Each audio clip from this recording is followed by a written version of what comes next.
Erin Boyle is an associate editor at Gardenista and founder of the charming blog Reading My Tea Leaves. She spoke with us about how a love of history and a strong connection to spaces has influenced her life. I started my blog in January of 2009. My very good friend Danielle had started a blog. And you would be such a good blogger, you should start a blog. I was like, what does it mean? Like, blogging. And it was just a nice outlet to be able to kind of do something more with my day. I just kind of threw myself into blogging. My graduate degree is in public humanities, which is kind of like a museum studies background. It kind of occurred to me that one of the things that I liked the most about the graduate program I was doing was the storytelling aspect. You know, the writing, but also the photography, and then the packaging, and kind of being able to have my hand in all of that. I finished my graduate degree and I continued to work in nonprofits for a while, but then decided that I really wanted to do the blogging stuff more full-time, and then was hired as the associate editor at Gardenista. Mm-hmm. And I'm assuming you were getting starting to build a following. What was that like for you, that moment where you're like, oh wow, I started just doing this, you know, because of a recommendation, and what is a blog? And then all of a sudden you're like, oh, I'm being emotionally fed and people are responding. Blogging has changed so much in the past 5 years. So when I was starting, people were so into each other.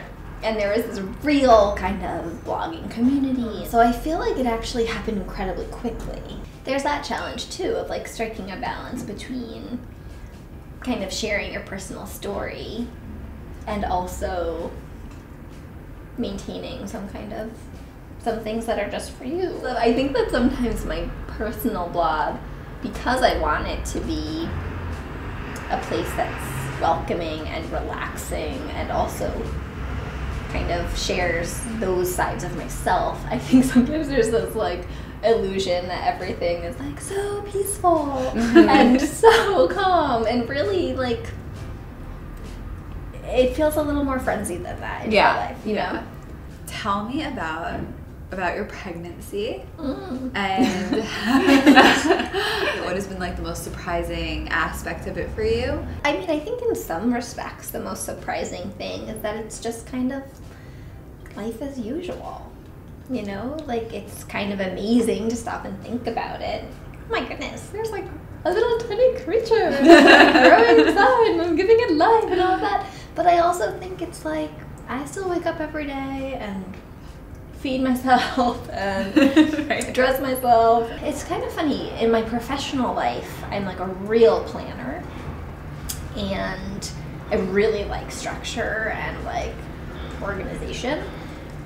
In my life, in terms of expecting a child or God planning my wedding or things like that.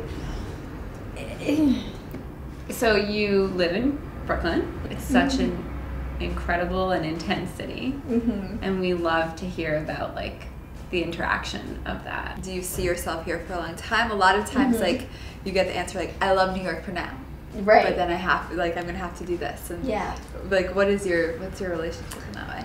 I've always been very attached to places and spaces, and it's why I write about my apartment so much. I think that being in the city, it's one of the places where I feel I have this kind of personal family history that is important.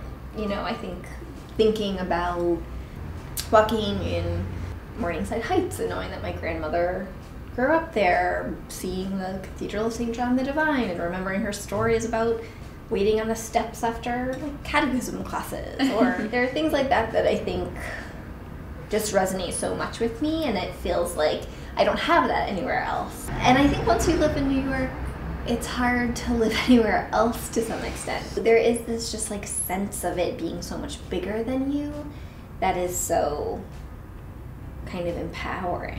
I think in its own way, New York can also be a call as home. It can definitely be overwhelming. There are some moments where you're what am I doing here? This is just so hard. The garbage smells so bad and I am so hot, and my feet are black because I wore sandals today, and I hate my life and I hate the city and I hate everyone in it, you know? There are definitely moments where I feel that way, but I do I think for me it's really it's the history element. Like my grandfather playing stickball, like in Hell's Kitchen in the 1920s, like that's like meaningful to me that I'm in a space where that happened.